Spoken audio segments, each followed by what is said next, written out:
السلام علیکم ورحمۃ اللہ وبرکاتہ۔ الحمد للہ والصلاة والسلام علی رسول اللہ، اما بعد۔ محترم سامعین کرام اور خواتین اسلام، آج کا ہمارا مختصر موضوع ہے دنیا کی مصیبتیں، عذاب یا رحمت۔ محترم سامعین، دنیا یہ مصیبتوں کی آماجگاہ ہے، یہ مصیبتوں کی جگہ ہے۔ ایک انسان پر جو مصیبتیں آتی ہیں، مشکلات آتی ہیں، چاہے وہ زمینی آفات ہو یا آسمانی آفات ہو، ہر وہ آفات، ہر وہ مصیبتیں، ہر وہ مشکلات جو ایک انسان پر آتی ہے وہ دو طرح کی ہوتی ہے۔ کبھی یہ مصیبتیں، کبھی یہ مشکلات، یہ تکالیف، یہ آفات عذاب ہوتی ہے، اور کبھی یہ مشکلات، یہ آفات، یہ مصیبتیں رحمت ثابت ہوتی ہیں۔ وہ کس طرح؟ عذاب ان لوگوں کے لیے ہے، مصیبتیں، مشکلات جب آتی ہیں اللہ تبارک و تعالیٰ سے تو عذاب ان لوگوں کے لیے ہوتی ہے جو ایک کافر ہے، جو مشرک ہے، جو مجرم ہے، جو گنہگار ہے، تو یہ عذاب بن کر آتی ہے۔ اور اس لیے آتی ہیں تاکہ ایک کافر، ایک مشرک، ایک گنہگار انسان، ایک مجرم انسان اللہ کی طرف رجوع ہو، اللہ کی طرف پلٹے اور اپنے گناہوں کو چھوڑے، جیسا کہ اللہ تبارک و تعالی نے قرآن مجید سورہ روم کے اندر بیان فرمایا ہے کہ ظہر الفساد فی البر والبحر بما کسبت ایدی الناس لیذیقہم بعض الذی عملوا لعلہم یرجعون، کہ خشک و تر میں، خشکی میں اور تری میں فساد برپا ہو گیا۔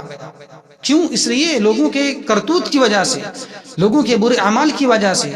اور اللہ تبارک و تعالی یہ فساد برپا کیوں کرتا ہے؟ یہ فساد ظاہر کیوں کرتا ہے؟ لیذیقہم بعض الذی عملوا، تاکہ اللہ تبارک و تعالی لوگوں کے بعض اعمال کا مزہ چکھائے، لعلہم یرجعون، تاکہ وہ رجوع ہو جائیں، پلٹ آئیں۔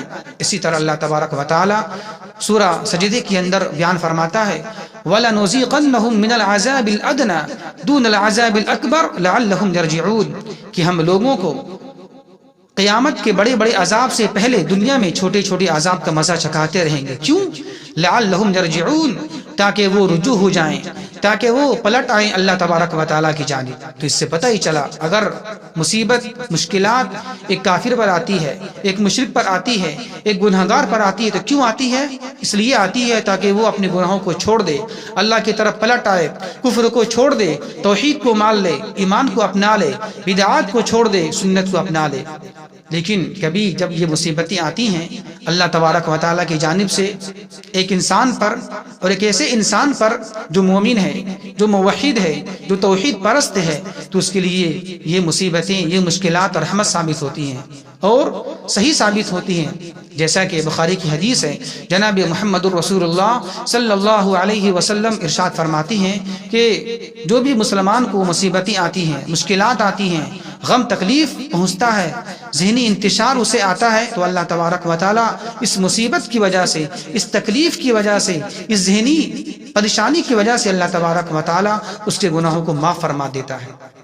اسی طرح ایک ترمذی کی حدیث ہے، جناب محمد الرسول اللہ صلی اللہ علیہ وسلم بیان فرماتی ہیں کہ جب اللہ تبارک و تعالیٰ کسی بندے کے ساتھ خیر کا معاملہ چاہتا ہے تو اللہ تبارک و تعالیٰ اسے اسی دنیا ہی میں اسے مصیبت دیتا ہے، اور وہاں جانے کے بعد اللہ تبارک و تعالیٰ اس سے عذاب کو ہٹا لیتا ہے۔ لیکن جب اللہ تبارک و تعالیٰ کسی بندے کے ساتھ شر کا معاملہ چاہتا ہے، برائی چاہتا ہے، تو اللہ تبارک و تعالیٰ اس دنیا میں اس کے عذاب کو روک لیتا ہے، اور وہاں جانے کے بعد قیامت میں اسے بڑا عذاب، دردناک عذاب دے گا۔ تو معلوم یہ ہوا اس دنیا میں ایک مومن کے لیے مصیبت کا آنا، مشکلات کا آنا آخرت میں عذاب ٹلنے کا اور عذاب سے بچنے کا ذریعہ ہے، اور اسی طرح اس دنیا میں مصیبت کا آنا، مشکلات کا آنا ایک مومن کے لیے گناہوں کا کفارہ ہو جاتا ہے۔ یہ ایک بات یہ بھی ہے، کبھی ایسا ہوتا ہے کہ ایک کافر، ایک مشرک انسان، ایک نافرمان انسان، اللہ کا باغی